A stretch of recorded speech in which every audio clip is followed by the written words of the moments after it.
start with injury report. Farley will be back in. Austin Young will be out this weekend. Hopefully get him back next weekend. Upper body on both, right? Yep. There's only one. One's in. Farley's coming back from an upper body. He's in, so we're good. What will it mean to get Farley back in the lineup? Well, a lot. I mean, he's our leading goal scorer. And, you know, he's a spark plug on our team, and it gives us more depth up front. We move Tony back to the middle and kind of back to some lines that are very familiar to probably all of you that we've used during the year. How do you feel Tony played out on the wing there? I thought he did good. I thought he did a good job. You know, but we need, I felt after last weekend, we need a little more depth through the middle of the rink like we started the year. And with Farley coming back, it helps create a little bit more depth through our lines. And Calby, again, on our fourth line center, which I think he solidifies that line too. So hopefully it'll be a good thing this weekend. Kyle Osterberg, how do you think he looked in his return? Brought energy, no question, which is the way he is, and it's the way he plays. I thought, again, he did a good job killing. Probably a little rusty for not playing a little bit, but it was good to get him back, and I expect him to be better this weekend after getting a couple games under his belt. Austin Young, what kind of impact will that be? It seems like a guy you've been able to use in a lot of different situations. Yeah, I mean, you know, take out a penalty killer. I mean, he's kind of rotated around through lines. He's been on different lines. He's can take face-offs, but you know, biggest impact is going to be on our penalty kill, where he's been, you know, we get him and Osterberg were very good early, and then Osti went out, and now he's out. So, but you know, you lose experience. I mean, he's a senior. He's some leadership there, and the biggest part is, you know, on the PK, and also giving us some more experience depth through our lineup. Charlie Samper, what have been your thoughts on his season? I thought North Dakota, especially Friday, he seemed to bring a real big boost of energy. You know what? I think Charlie's had a good year. I mean, you know, like a lot of the players on our team, you know, when they understand what their role is and what their job is, I think they play better. And I think Charlie's always had great speed. He's always been a strong player. You know, I think this year he's done a much better job of making plays and holding on to pucks. We're trying to get a little more physical out of him. He's a big kid, and he needs to play that way. And I thought at North Dakota he played very well both games for us. And you know, right now we're hoping that getting Cal back in the middle there and kind of rekindle some of the magic. We're going to have probably Billy Exel on the right wing on Friday night, and we'll go from there.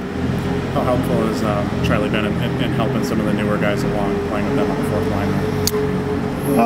Well, he's not a very outspoken person, at least not around me. I mean, I don't know what he is in the room, but you know, I think he's a guy that he goes out and kind of does his job and works hard in practice. So hopefully, if that's an example, that's a good example to set. He was kind of one of the rare guys you don't see it much anymore, coming straight out of high school into college. How do you feel his development's gone and how he's handled making that jump over the years here? Well, I think it was a huge jump for him. Physically, I think he was ready for it. He's probably one of the most physically ready, you know, size-wise, strength-wise, and skating-wise. Now, mentally, I don't think he was ready. And I think that showed. I think he would admit that. But I think the beauty of college hockey is watching kids mature over their time here, and he came in a very quiet, like I said, not a very outspoken person. And you know what, when you sit down with him the last couple of years at the end of the year and do end of the year meetings, you know, you can tell the maturity, and I think that's, you know, that part of it is good. And that's you know, the hockey part, you know, it's kids always come in here thinking that they might be something a little bit, you know, of what they were, and some remain that way, and some have to change. And I think, you know, for Charlie, I mean, he was a big player on their high school team. He scored goals, and you see it. A lot of he gets chances with his speed, and he's stronger than most kids probably at the high school level. And here he brought the same thing, but the game is different, and he wasn't used in those roles right away. And I think he fought a confidence thing, but I think, like I said, over the time he's been here, I think he's learned to deal with that, and he's become a more effective, more consistent player for us. And we'd all like our guys to score more, but he certainly brings some value in some of the things that he brings. Speed is number one, and strength is number two. I feel like you don't have to change much gameplay-wise going to St. Cloud. You like the overall effort that the team gave this past weekend? Yeah, I mean, I thought we played a lot closer to 120 minutes. We were more. I liked our compete level all weekend. I thought I saw some things out of some guys that I haven't seen in a while. Unfortunately, the end results were the same, and that's the frustrating part. But we got tremendous goaltending. Kaz is playing very well right now. Alex Iafallo had a great weekend for us. He's kind of carried over from the weekend he scored against CC, and those are good things. Some other guys continue their strong play, and it's just been a little bit of a weird last month with injuries and shakeup of lineups and suspensions and all that stuff. Hopefully we can just kind of get settled in on a group of forwards and a group of D that we can kind of finish the year with and get some consistency and chemistry back going with all those lines. I mean, it's the same thing with the power play. We've had to change it up a little bit because a guy's missing, and so a lot of those things you deal with that. But we're looking at the next 2 weeks here. Hopefully we can, obviously we're missing Austin Young, but just getting guys back, keeping them in the lineup, and keeping the lines and everything kind of moving forward the same, and hopefully that generates some positive results and some obviously much more chemistry amongst our team. With having some guys missing from the lineup, how valuable is a player like Andy Walensky, who's in there on a nightly basis and hasn't missed a game in his career? Well, number one, he's valuable because he's our captain. He's our best defenseman. He's our captain. He's our leader. To have him, well, he's certainly one guy I don't want to miss. There's no question about that. But I mean, that's his value to our team. I mean, that's why he is who he is. I mean, so to be able to keep him in the lineup and play him as much as he has over his time here is a tribute to him and how he trains and how he works, and and he's dealt with his share of injuries. He's played through a lot of that stuff, and again, he's a tough kid, and that's why he's pretty durable and willing to fight through some of the little nagging stuff that some other players might not. Focus these final 2 weeks on that home ice, or you focus on gaining some momentum no matter if you're at home or on the road in the playoffs? No, our goal right now, Zach, is the same as the beginning of the year. I mean, obviously our expectations were high. We were picked to win the league, so that was our first goal.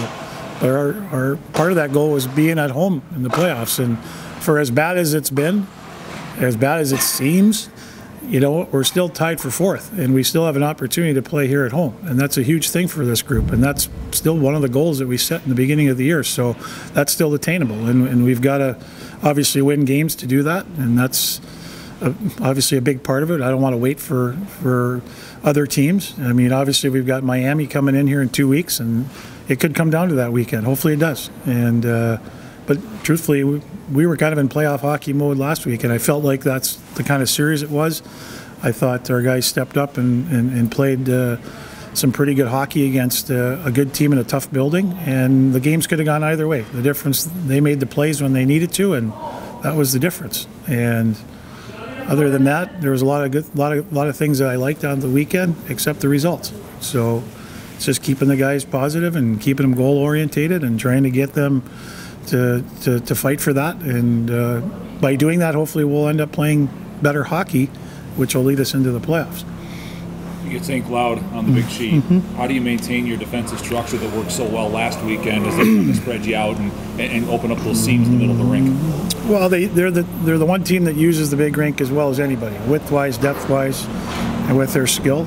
Again, it's not running around. I think number one, Bruce, again against this team, you stay out of the box. Okay, that's number one. Number two, you got to take care of the puck. They're another good transition team.